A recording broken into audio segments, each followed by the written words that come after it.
1 থেকে 2 বছরের বয়সে বাচ্চাদেরকে আমরা সাধারণত ডেইলি 3 বার খাওয়াতে বলি, ভারী খাবার এবং 2 বার পুষ্টিকর নাস্তা। এই 3 বার ভারী খাবারটা তাহলে আমরা কিভাবে খাওয়াবো?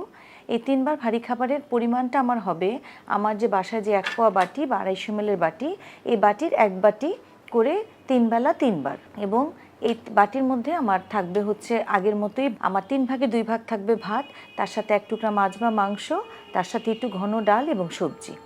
আমরা বাসায় যে ডাল রান্না করি সেই ডালটা থেকে যদি নিচের দিক থেকে একটু ঘন ডালটা বাচ্চার জন্য তুলে নিই, তাহলে সেটাতে পুষ্টিগুণটা বেশি থাকে। তার সাথে আমরা বাসায় মাছ বা মাংস যা রান্না করা হয়েছে 1 টুকরা বা তার সাথে 2-1 টুকরা সবজি দিতে পারি।